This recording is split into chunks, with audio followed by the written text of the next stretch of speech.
Assalamualaikum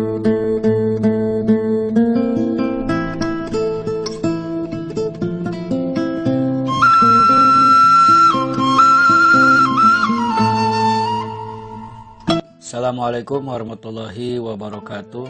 Wilujeng tepang deui siswa kelas 8 dina pangajaran Basa Sunda semester genep dina pangajaran daring. Ayeuna urang ngabahas ngeunaan laporan lalampahan. Naon nu dimaksud wangenan atawa definisi laporan lalampahan? Laporan lalampahan teh nyaeta laporan anu eusina hasil tina proses nalungtik.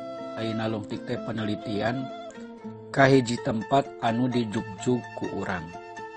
Maksudna lamun urang misalna pernah ngayakeun kagiatan boh waktu ke SD atau waktu ke kelas 7 kagiatan karya wisata misalna atawa studi tour ka hiji tempat misalna ka museum, ka tempat-tempat bersejarah. Ieu bisa dijieun laporana anu dimaksud jadi laporan lalampahan. Jadi hasil kunjungan urang salila kagiatan eta ditulis dina wangun laporan. Tah ari ciri-ciri laporan lalampahan diantarana kahiji mangrupa karangan ilmiah. Baheula pernah dibahas dina masalah artikel. Nu dimaksud karangan ilmiah teh nyata karangan anu didukung ku fakta jeung data. Jadi lamun urang rek nyieun laporan lalampahan geus pasti urang berarti bener-bener ngajug-jug ka eta tempat. Jadi ulangan saukur karangan urang teu nepi ka tempat eta tapi dijieun laporan, tapi bener-bener urang ningali buktina bahwa di tempat eta aya naon, kajadianna kumaha, eta nu dimaksud didukung ku fakta jeung data. Maka ciri kahiji mangrupa karangan ilmiah.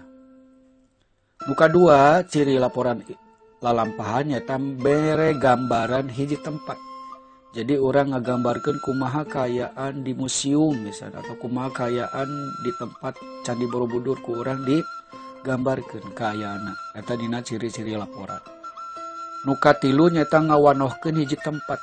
Misalnya tempat ieu teh memang hiji tempat nu can pernah kajugjug ku jalema rea atau jalema loba, terus urang ngajugjug ka hiji tempat eta ku urang diwanohkeun supaya batur arapal, supaya batur nyaho bahwa tempat eta teh pernah didatangan ku urang dijieun laporanna. Terus ragam basa nu dipakena nyata ragam biasa, lain ragam basa kasar atau basa hormat. Jadi ragam biasa anu dipakena. Engke urang tingali contona kumaha. Struktur laporan lalampahan kahiji mangrupakeun bubuka. Dina bubuka biasana eusina medar atau ngabahas maksud jeung tujuan kagiatan urang ngajugjug ka hiji tempat teh naon. Misalna urang studi tour ka Candi Borobudur ieu teh maksud jeung tujuanna naon gitu. Jadi ieu dibahas dina bubuka.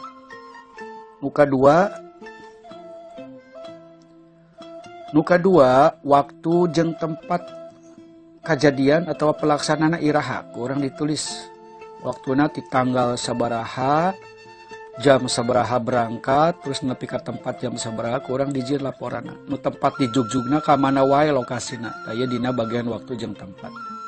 Pamilon berarti peserta nu milu aya sabaraha urang, apakah sakelas, apakah kelas 8 hungkul. Dina kelas 8 hungkul ke mungkin aya nu teu milu sebagian, nu milu sabaraha urang eta kaasup kana laporan pamilon.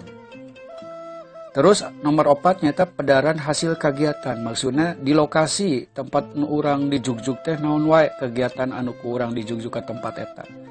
Misalna ka Candi Borobudur urang ningali lokasi stupa atau patung-patung nu aya di dinya, patungna aya sabaraha hiji, lokasina di daerah kabupaten naon tak kurang dijieun hasil kegiatan eta di lokasi anu kurang dijugjug.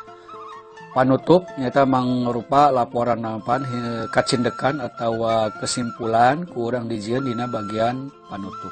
Sakitu rupina kanggo materi laporan lalampahan singget tapi mudah-mudahan aya manfaatna.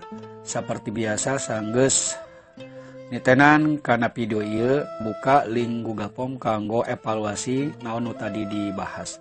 Assalamualaikum warahmatullahi wabarakatuh.